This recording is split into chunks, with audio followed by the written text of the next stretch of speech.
the New Testament, Paul talks about how, we all descend from Adam and Eve. That's how it's been understood, but a key thing to keep in mind there is there's a question mark. One of the big questions as you read through Genesis that people have been wondering about long before evolution is, what about outside the garden? What's going on out there? And there's been a lot of people who have wondered about people outside the garden. Now, one way you could take it is to take that question mark and erase it and just say, well, there's no one outside. That's what some people do. That's not what Scripture teaches or says, but you could do that. And then that's when you start to have a lot of conflict with science. But that's not actually what the Genesis tradition binds us to. It leaves that as an open mystery, an open question. So what I suggested is maybe there were people outside, that God created a different way, that God created by a process of common descent that's providentially governed. Maybe he's miraculously intervening at different points, that's fine. But then at a certain point in history, God creates specially Adam and Eve. And they become ancestors of everyone fairly quickly. Now, the big objection that people are going to say, but I thought mitochondrial Eve and Y chromosome Adam were 100,000 years ago, and you're right, they were a long time ago. This gets to the distinction between genetic and genealogical ancestry. If you look right here, you can see you right there. You see where that is? It's really big. And right, that shell right outside that right here is your mom and your dad, okay? And they're at 50% gray because you get about 50% of your DNA from your mom and about 50% from your dad. It's not exact, but it's approximate, okay? Now the next shell out is your grandparents right there. You see it? You get about 25% of your DNA from them. So what's going on there is that your parents are 50% your genetic ancestors, but 100% your genealogical ancestors. You actually descend from them, but you only get 50% of your DNA. And then the next generation out is 25.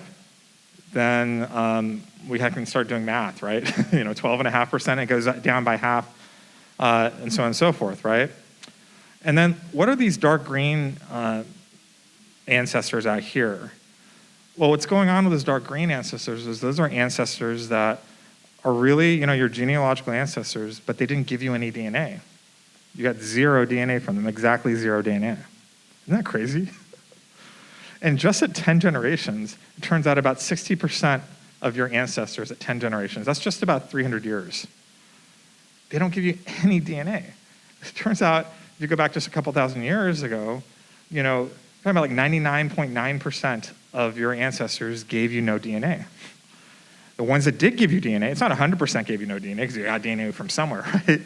That tiny percent that gave you DNA are kind of like the lottery winners that just kind of happened to get it from them. And that's important because it means that science tells us, the science of genetics tells us a great deal about the past, particularly about populations. But very quickly, it becomes very hard to tell us anything about individual couples or people. And so Adam and Eve, if they were real people, would just be outside the streetlight of the genetics. Science just wouldn't tell us much about them. They might even have been de novo created. Now, could they have been ancestors of everyone? It turns out that it's not only that they could, it's just that our best estimates indicate that if Adam and Eve were real people in a real past in the Middle East, most likely they would be ancestors of everyone. And by that, I don't mean that we get DNA from them. They'd most likely be genetic ghosts, but they would be genealogical ancestors.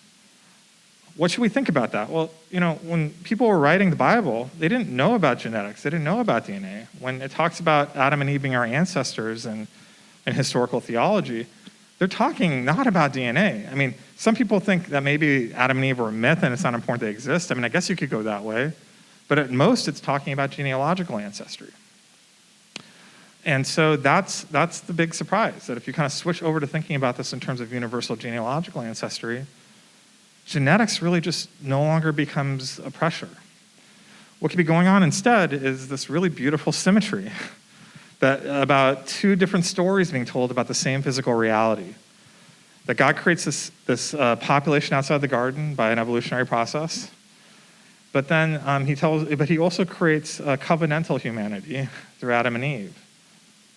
Now, Genesis is telling us the important story in theological history and sacred history. It's telling us the story of Adam and Eve, who is ancestors of all of us, and how we all became fallen. Science is telling us another story that's also legitimate, but it's a different story. It's about the same physical reality. It's telling us the story of the people outside the garden. It's telling us about the story about the rise of civilization.